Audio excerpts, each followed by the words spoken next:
నమస్తే రామ్ గారు. నమస్తే లాస్య. ఎలా ఉన్నారు? బాగున్నాను. ఓకే. సో, యూజువల్‌గా స్టూడెంట్స్ కానీ, జాబ్ తెచ్చుకోవాలి అనుకున్న వాళ్ళు కానీ, మిడిల్ ఏజ్డ్ పీపుల్ ఏ ఏజ్‌తో సంబంధం లేకుండా ఇప్పటికీ కొంతమంది కన్‌ఫ్యూజ్డ్ మైండ్‌తో ఉంటారు. వాళ్ళని క్లారిటీ ఆఫ్ థాట్స్ వైపు తీసుకెళ్ళాలంటే విజువలైజేషన్ ఎలా ఉపయోగపడుతది? మంచి ప్రశ్న ఇది. ఇందులో నాకు చాలా ప్రశ్నలు కనిపిస్తున్నాయి. హ్మ్. అసలు కన్ఫ్యూజన్ అంటే ఏంటో మనం అర్థం చేసుకుంటే హ్మ్. దాన్ని క్లియర్ ఎలా చేయాలో అర్థం చేసుకోవచ్చు. హ్మ్. అసలు కన్ఫ్యూజన్ అంటే అర్థం ఏంటంటే చాలా సింపుల్ డెఫినేషన్ చెప్పాలంటే కంటికి చాలా ఆప్షన్స్ కనిపించడమే కన్ఫ్యూజన్. అవును. ఆ ఆప్షన్స్ కనిపించడం కన్‌ఫ్యూజన్ కాదనుకుంటా. అంటే కనిపించిన వాటిలో ఏది సెలెక్ట్ చేసుకోవాలి అనేది కన్‌ఫ్యూజన్ అని నేను ఫీల్ అవుతా. దాని అర్థం అదే. హ్మ్. మీకు సెలెక్షన్ ఆప్షన్ లేవనుకోండి, హ్మ్. కనిపించినా కనిపించకపోయినా ఒక ఆప్షన్ ఎక్కడున్నా సరే ఒకటే ఉందంటే ఆప్షన్ లెస్. అవును. మీ కంటి ఎదురుగా చాలా ఆప్షన్స్ ఉన్నాయని అర్థం. అవి మెంటల్ ఆప్షన్స్ కావచ్చు, ఫిజికల్ ఆప్షన్స్ కావచ్చు, మెటీరియలిస్టిక్ థింగ్స్. ఏవైనా సరే. నేను బట్టల షాప్కి వెళ్తే ఎక్కువ చాయిసెస్ చూసినప్పుడు సెలెక్ట్ చేసుకోవడానికి చాలా టైం పడుతుంది. ఈ ఒకటే కలర్ ఉందండి, ఈ డిజైన్ ఒక్కటే ఉందండి, లాస్ట్ పీస్ అండి అంటే 5 నిమిషాల్లో షాపింగ్ అయిపోతుంది. కరెక్ట్. సో కన్ఫ్యూజన్ అంటే అర్థం ఏంటంటే you have many more options. So ఈ ఆప్షన్స్ చాలా ఉన్నాయి. ఈ ఆప్షన్స్లో మీకు ఏది కావాలని నిర్ణయించుకోవడంలో ఆలస్యం అవ్వడమే కన్ఫ్యూజన్. కరెక్ట్, అంతే. మరి ఏది కావాలో నిర్ణయించుకోలేదు ఎప్పుడు, ఏది నాకు ప్రయోజనమో, దేనివల్ల ఎక్కువ అడ్వాంటేజెస్సో నిర్ణయించుకోలేకపోవడమే కన్ఫ్యూజన్, ఆలస్యానికి కారణం. అసలు కన్ఫ్యూజన్ అని అంటే అర్థం ఏంటి, ఎందుకు కన్ఫ్యూజన్ అవాయిడ్ చేయాలని అనుకుంటామంటే clarity will give you clear path to the right decision. ఏ నిర్ణయం తీసుకోవాలనుకున్నా క్లారిటీ ఉంటుంది. ఫర్ ఎగ్జాంపుల్ ఊరికే స్టూడెంట్స్నే తీసుకుందాం. వాళ్ళకి ఫ్రెండ్స్ ఒకటి చెప్తుంటారు, పేరెంట్స్ ఒకటి చెప్తారు, న్యూస్ చూసినప్పుడు, సోషల్ మీడియా చూసినప్పుడు వాళ్ళు ఒకటి చూస్తారు, వాళ్ళ బంధువుల్లో ఎవరో ఒకరు ఇంకో ఆప్షన్ తీసుకుని ఉంటారు. వీటిలో ఏది కరెక్టా తనకేది తెలీదు, కానీ కంటికి కనిపించే ఈ ఆప్షన్స్లో ఏది నిర్ణయించుకోవాలో తెలియదు. చాలా ఆప్షన్స్ ఉన్నాయి కాబట్టి ఈ ఆప్షన్స్ లేకపోతే, అంటే క్లారిటీ ఉంటే you will make decision, go ahead with that. Okay. అందువల్లే చాలామంది కన్ఫ్యూజన్ని అవాయిడ్ చేయాలని అనుకుంటారు. అయితే ఈ కన్ఫ్యూజన్ ఎందువల్ల ఏర్పడుతుంది అనేది మనం అర్థం చేసుకున్నాం. కన్ఫ్యూజన్ని ఎట్లా అవాయిడ్ చేయాలి? సో ఇందులోనే మళ్ళీ ఆన్సర్ ఉంది. ఒక ఆప్షన్కి మనం స్టిక్ అవ్వాలి. ఏ ఆప్షన్కి అన్నది మళ్ళీ ప్రశ్న. సో ఏ ఆప్షన్ అయితే మనకు ఒకటే కనిపిస్తుందో, ఇదే నేను, నాకు రిలవెంట్ ఇదే, నాకు నచ్చినవి ఇందులోనే ఉన్నాయి, నా టాలెంట్కి కాంపిటెన్సీస్కు దగ్గరగా ఇదే ఉంది అని ఏదైతే అనిపించిందో దాన్ని మనం ఆప్షన్గా తీసుకుంటాం.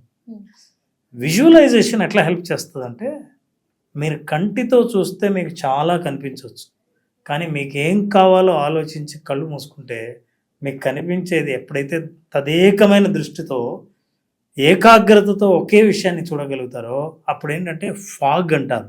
ఈ కన్ఫ్యూజన్ అనే ఫాగ్ మొత్తం వెళ్ళిపోయి విజన్ స్పష్టంగా కనిపిస్తుంది. ఫర్ ఎగ్జాంపుల్, ఒక శిల్పిని అడిగాడంట, గురువుగారు ఇంత అద్భుతంగా శిల్పాన్ని చెక్కారు కదా, మీకు అసలు ఎట్లా కనిపించింది శిల్పం, ఈ రాయిలో ఇంత అందమైన శిల్పం ఎట్లా కనిపించింది అన్నాడు. నాకేం కనిపించలే, కానీ వేస్ట్ ఏదేదో అంత తీసుకుంటూ వచ్చేసాను, మొత్తం వేస్టేజ్ తీస్తే అందులో శిల్పం కనిపించింది అన్నాడు. సో చాలాసార్లు మనం అన్నెసెసరీ థాట్స్ని కనుక అవాయిడ్ చేయగలిగితే, కన్ఫ్యూజన్స్ని, భయాల్ని అవాయిడ్ చేయగలిగితే మనకు స్పష్టమైన దృష్టి కనిపిస్తుంది. సో థాట్స్ని అవాయిడ్ చేయడం బిగ్గెస్ట్ టాస్క్ కదా. సో దాన్ని విజువలైజేషన్ ద్వారా మనము పూర్తి చేయగలము. ఎస్. ఫర్ ఎగ్జాంపుల్, నేను మీ జీవితంలో ఉన్న చాలా ఇబ్బందులన్నీ ఒకసారి ఆలోచించండి.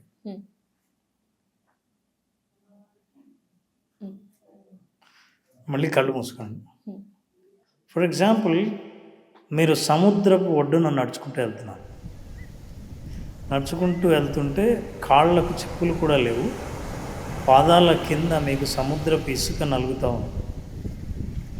మెత్తగా ఆ ఇసుక కాలి కింద స్పర్శ మీకు స్పష్టంగా తెలుస్తుంది. నడుచుకుంటూ వెళ్ళి ఒక కొబ్బరి చెట్టు నీడలో కూర్చున్నాం. అక్కడి సూర్యోదయం సూర్యకిరణాలు నేరుగా మీ మీద పడుతున్నాయి లేలేతగా. శబ్దం, అలల శబ్దం వినిపిస్తోంది. సన్నటి చలి గాలి, ఆ గాలి శబ్దం కూడా వినిపిస్తోంది. అట్లాగే వెచ్చగా సూర్యరశ్మి మీ మీద పడుతోంది.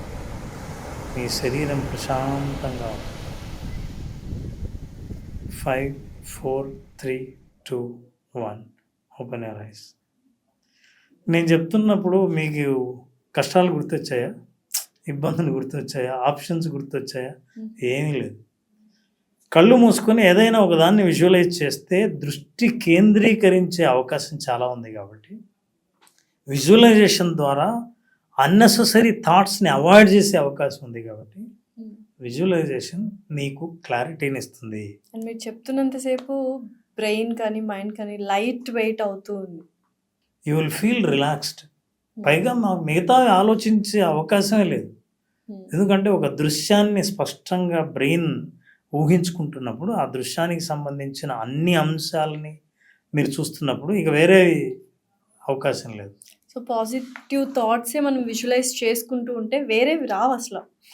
అసలు మీకు వేరేవి వచ్చినా వాటిని తొలగించడం ఎలాగో నేర్చుకుంటే చాలు. ఎందుకంటే రాకుండా ఉండడం అనేది చాలా కష్టం, కానీ దాన్ని అవాయిడ్ చేయడం నేర్చుకుంటే ఎప్పుడు వచ్చినా భయం లేదు. వర్షాన్ని ఆపలేం, కానీ గొడుగు దగ్గర ఉంటే ఎప్పుడు వచ్చినా వర్షం భయం లేదు. ఓకే. సో అట్లాగే కన్ఫ్యూజన్ అన్నది జీవితంలో ఒక భాగం.